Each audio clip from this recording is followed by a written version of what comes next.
Hey and welcome to All For TV, where we give you a voice and we will amplify you. I'm your host, if you already don't know. Shavo is there in the background somewhere. He's on live and shit. Yeah, whatever, guys. We keep it lighthearted and we keep it fun, and more importantly than anything else, we bring you the scoop. Alright? Public service announcement. If you have not already subscribed, please go and subscribe. Smash the notification button. Shavo's over here on live. It's 040_plug on Instagram. If you just want to see the behind scenes or whatever, the bloopers, we got them candy shots, all that kind of stuff. You know what I mean? 040 playlist as usual is on Spotify. Go check that out. We got all your favorite artists from Malmö on that playlist.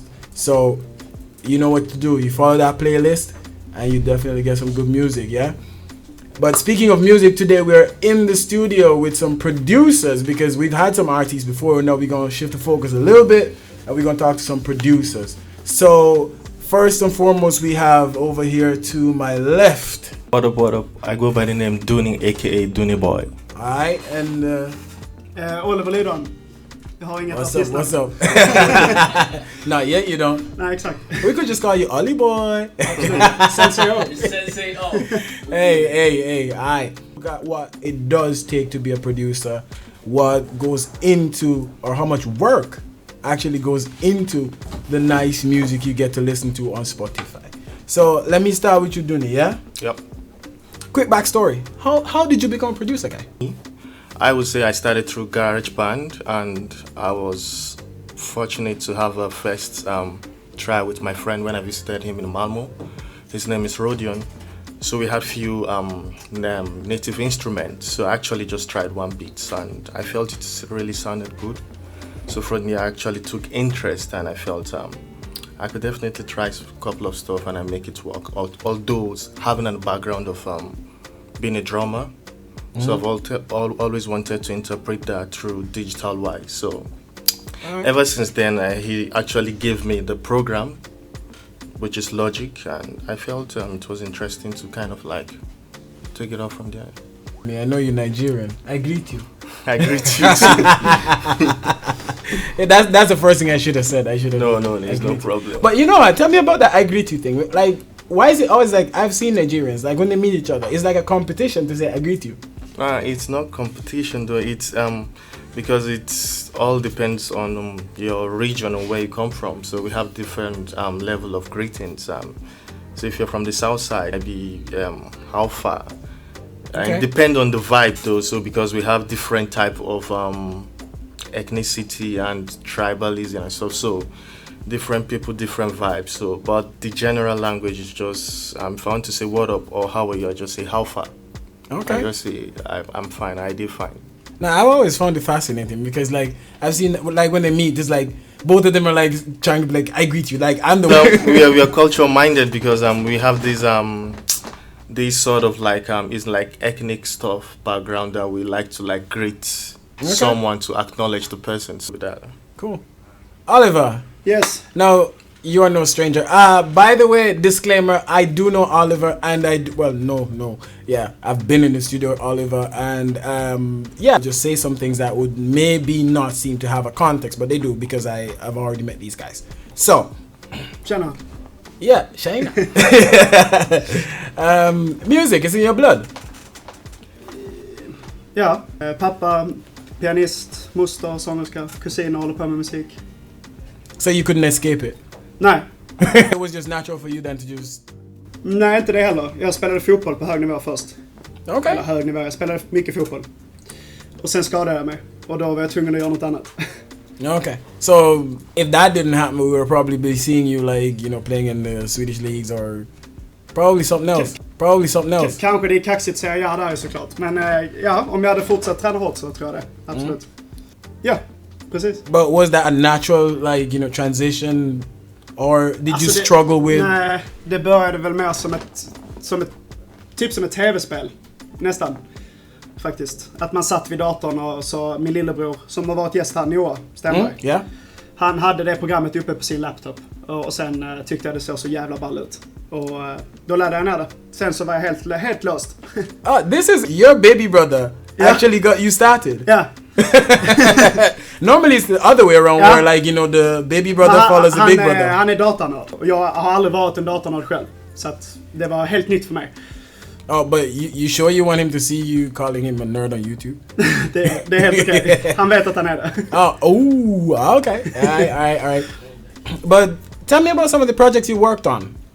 Alltså i början var det väl att man försökte lära sig produktion från början liksom. Och då hade man ju inte sin egen genre, man hade inte sin egna stil, utan man försökte hitta det. Precis som man gör med kläder eller med du vet, alla konstnärliga uttryck liksom. Så att jag började faktiskt härma stora artister som fanns då. Avicii till exempel. Det var lite så det började. För den elektroniska musiken var ganska igång då. Så att då hoppade jag på det tåget och försökte bli störst där liksom. Okay. Sen ju längre tiden har gått, desto mer har man insett att musik handlar om känslor, det handlar om ditt egna uttryck. Och att göra det ihop med människor som du tycker om. Okay. Det är det absolut viktigaste. But how would you say that you prefer now? Yeah, I'm putting you on the spot. En kombination av elektronisk, musikalisk funk vill jag säga. Okay. Inspirationen Daft Punk gillar jag jättemycket. Så att få in det moderna fast man hittar inspiration från det gamla typ, som möts någonstans i mitten. Okay. In the studio with you and you make like some heavy beats though. Yeah. Like, no, for real. Like I like some of the stuff like, but I've never heard it. Like, do you just make a lot of beats and just put them down, or what happens to a lot of these beats? Jag har alltid varit väldigt snabb als producent. Jag producerar väldigt, väldigt snabbt. Jag kan producera säkert 5 beats, eller inte låtar, men 5 beats på en dag. Lätt. Men det blir ju inte bra. Och sen så om du gör 100 beats under en vecka, då är det ju förhoppningsvis någonting som är bra liksom. Okay. Så det är väl lite så, tror jag. Okay. Så det är mycket som man kastar. Alltså radera. But speaking about a lot of beats, let me jump over to you, Duni. Because you are another one. Like, I've seen you with a lot of beats. Yeah. What happened? Most of those beats actually comes by inspiration. Like, I just felt something in me, or I just get inspired of some other sounds and I want to exploit them. But I'm actually having a project where most of those beats I've actually worked on. I'll be putting them all together and giving it to a couple of artists to actually put their self compositions on them to actually make them as a project. Okay. So you're gonna do something with them beats that you've been sitting on for years, eventually? Yeah, definitely. Some of them are because as the year goes by, sorry to say, you become matured and your ears become so advanced. So most times there are some project I might have done like 2 years ago, and I end up looking at my drive, I'll be like, wow, so I did this stuff. But with the recent, because music is like a trend, and your ears get bigger and bigger and wider, so I felt like, maybe that kick, I might just change the kick. It wasn't punchy on this place. I would just need to just edify them a little bit and just brush them to 1 or 2 artists and send them to them. I actually have a question that I'm going to throw out to both of you guys. Okay. The inspiration process, like how does it start from the moment you sit down and like, I'm going to make a beat, or what gets you to that stage actually, where you say, you know, I'm gonna make a beat? How does everything build up to that point? Så jag tror att många pratar om att man måste hitta motivation och att någon morgon går man upp och så helt plötsligt så har du motivation. Jag tror inte på det. Jag tror att du måste arbeta med motivation. Du måste göra motivation. Och om du vill göra musik, då får du vara i studion. Och ibland tar det 2-3 timmar för att komma igång. Men det räcker med en ton. Sen är det igång. Och då kommer man i flow. Och då, det händer någonting som man inte kan förklara om man inte håller på med musik. Men det funkar bara. Okay. Det liksom sprider sig i hela kroppen och sen så bara kör du. Sen har du nästan glömt bort vad du har gjort. How that work for you? Like, how do you get to the point you're like, yeah, this is it, I'm gonna make this beat? Start by saying it actually takes time for you to get to some certain stage, because you need to train your ears. And for me, I actually got exposed to so many sounds, and so I'm like sensitive with a kind of like how am I gonna put it? Being inspired, I'm just talking from my own part. I'm sensitive with just little details. So it all depends on my emotions, or all depends on a song or inspiration. it actually just portray what I'm feeling at the moment. So sometimes I like to be in contact with the person I'm working with. Okay. It can just, but sometimes I'll just say it all depends on my mood, my emotions, or I might get inspiration from a song I heard, and I want to have a different interpretation of how I want it to look like. Okay. So it's all just... Okay. This question, because what emotion do you try to bring across mostly in your production? What emotion do you try to awaken? My emotion-wise is because I'm more of a soft person, so I grew up listening to R&B, the likes of Usher and Boyz II Men, J Holiday. Nice. So whatever beat I'm making, I actually try to put like the R&B soft part, because being a producer is like being you have to be strong in some parts. So for me, I try to see that there's this part of me that still have this soulful touch in it. Yeah. So you're trying to awaken the softer emotions then.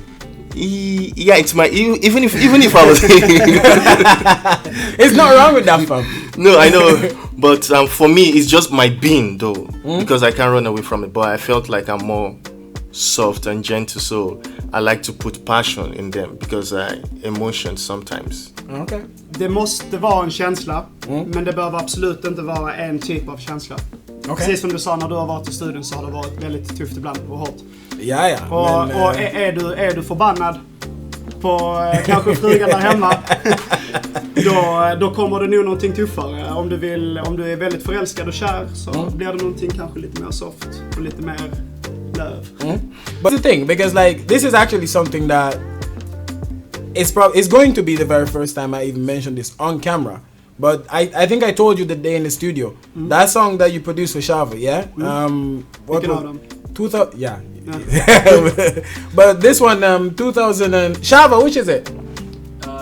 2001 to 2019. Yeah. Like that is a day I am never going to forget in my life, and I still can't understand like how you did it, because I mean the words in the song, and by the way, this is a plug for Shava's EP, Kintsugi. You need to go listen to that shit is nice. And Oliver, you did a lot of production on that. Ja. Yeah. 2001 är väl gjort ackorden bara. Suttit och spelat på pianot och sen